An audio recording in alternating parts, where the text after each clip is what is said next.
Assalamualaikum warahmatullahi wabarakatuh. Kami dari kelompok 3 ingin mempresentasikan hasil kerja kelompok kami di mana tentang perlindungan HAM dalam konteks hukum internasional.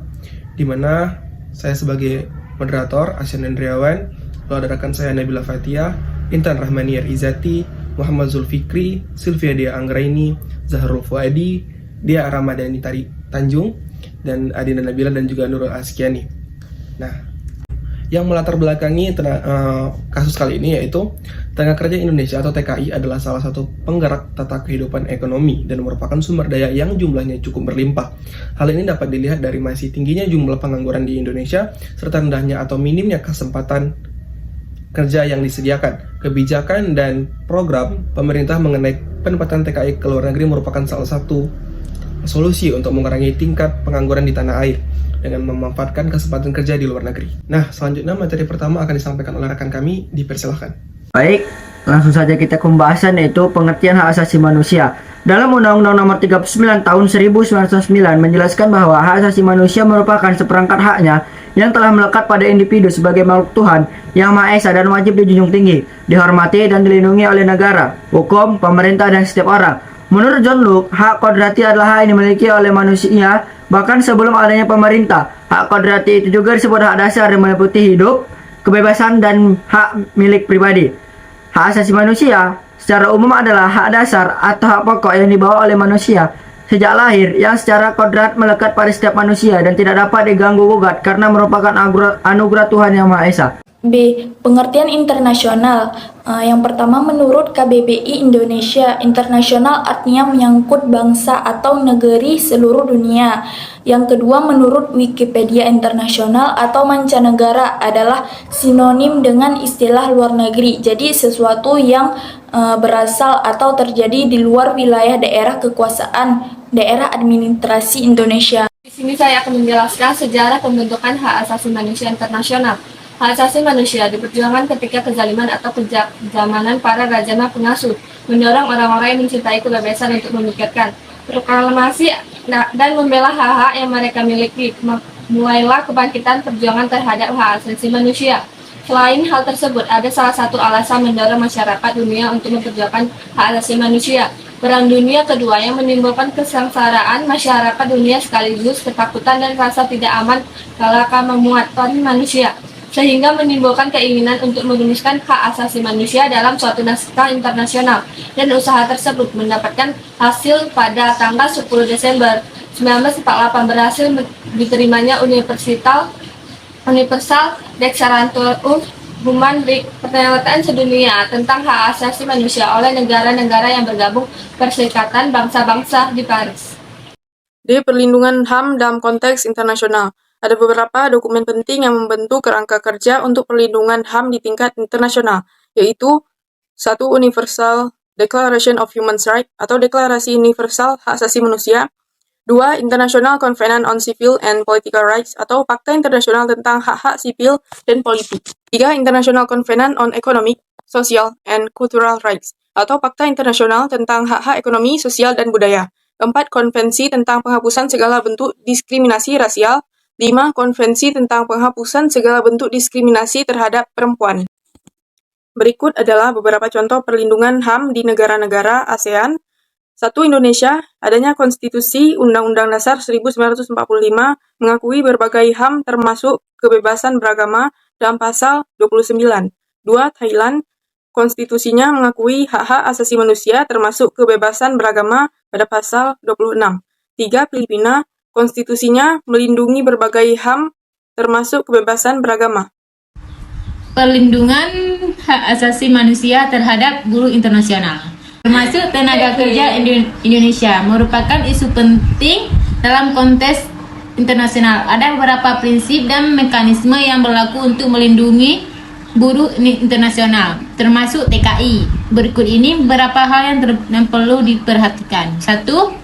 Hak atas pekerjaan yang layak, perlindungan terhadap eksploitasi, kebebasan berorganisasi, dan hak serikat, perlindungan terhadap diskriminasi, mekanisme pemantauan. Sekian. Baiklah, saya akan melanjutkan presentasi dari kelompok saya, yaitu F. Penyelesaian pelanggaran HAM terhadap TKI. Penyelesaian pelanggaran HAM terhadap TKI di negara lain melibatkan kerjasama antara pemerintah Indonesia dan negara lain, serta melalui mekanisme hukum dan pemantauan yang tersedia. Berikut ini beberapa langkah yang dapat dilakukan. Yang pertama, diplomasi dan kerjasama bilateral ini dapat melibatkan dialog politik antar pemerintah, pertemuan bilateral, dan perjanjian kerjasama terkait perlindungan TKI. Yang kedua, penegakan hukum, ialah melibatkan koordinasi antara kepolisian, jaksa, dan lembaga penegak hukum terkait di kedua negara. Yang ketiga, mekanisme pengaduan, ialah TKI yang mengalami pelanggaran HAM dapat melaporkan kepada kedutaan atau konsulat Indonesia di Malaysia. 4. Peningkatan perlindungan dan pendidikan. Sebelum berangkat, perlunya peningkatan kesadaran akan hak-hak mereka, pemahaman mengenai peraturan kerja di luar, dan pelatihan terkait keselamatan kerja dan hak asasi manusia. Yang kelima, kerjasama dengan organisasi internasional. Indonesia dapat memanfaatkan kerjasama dengan organisasi internasional seperti Organisasi Buruh Internasional atau ILO untuk mengatasi pelanggaran HAM terhadap TKI. Selanjutnya, kajian viktimologi tentang tenaga kerja Indonesia atau TKI di Malaysia sebagai korban kekerasan. Menurut Andre Carmen, dibagi menjadi dua, yaitu korban langsung dan korban tidak langsung. Seperti halnya anggota keluarga dari korban pertama yang juga secara emosional atau keuangan namun tidak terlibat atau merasakan rugi secara langsung. Hal ini melanggar hak asasi manusia yang dituangkan dalam Instrumen Internasional Artikel 24 Deklarasi Universal Tenaga tentang Hak Asasi Manusia yang menyebutkan setiap orang mempunyai hak untuk istirahat dan bersenang-senang, termasuk pembatasan jam kerja dan hari libur berkala dengan upah. Akan melanjutkan presentasi dari rekan saya, yaitu Pelindungan hukum terhadap tenaga kerja Indonesia oleh pemerintah Indonesia dilihat dari peraturan perundang-undangan tentang ketenagakerjaan. Undang-Undang Nomor 39 Tahun 2004 tentang penempatan dan pelindungan tenaga kerja Indonesia di luar negeri. Pada dasarnya, pemerintah Indonesia telah berupaya memberikan pelindungan hukum bagi TKI yang bekerja di luar negeri. Begitu juga bagi para TKI yang bekerja di Malaysia. Hal tersebut ditegaskan pada pasal 77 dan 78 ayat 1 Undang-Undang Nomor 39 Tahun 2004 yang menyebutkan bahwa TKI yang bekerja di luar negeri termasuk di Malaysia berhak mendapatkan perlindungan hukum dari pemerintahan Indonesia. Pada pasal 77 ayat 2 disebutkan bahwa tenaga kerja Indonesia mendapatkan perlindungan pada para masa penempatan sampai dengan purna penempatan. Sementara perlindungan yang diberikan pada masa purna penempatan yakni pada saat TKI pulang ke Indonesia adalah pelayanan yang memadai, baik dari segi informasi seperti memasang sistem pemantauan pada terminal kedatangan TKI untuk menginformasikan mengenai hak para TKI yang membutuhkan perawatan kesehatan sesampainya TKI yang menderita kekerasan fisik dan pelecehan seksual yang perlu disegerakan mendapatkan perawatan. Beberapa bentuk perlindungan terhadap korban baik yang berada dalam negara maupun di luar negeri, khususnya TKI di Malaysia, yaitu yang pertama ganti rugi, yang kedua restitusi, dan yang ketiga kompensasi. Oke, selanjutnya akan dilanjutkan oleh rekan saya.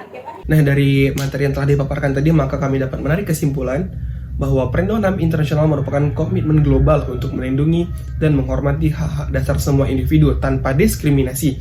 Ini adalah bagian dari integral dari upaya mempromosikan keadilan, perdamaian, dan pengembangan berkelanjutan di seluruh dunia.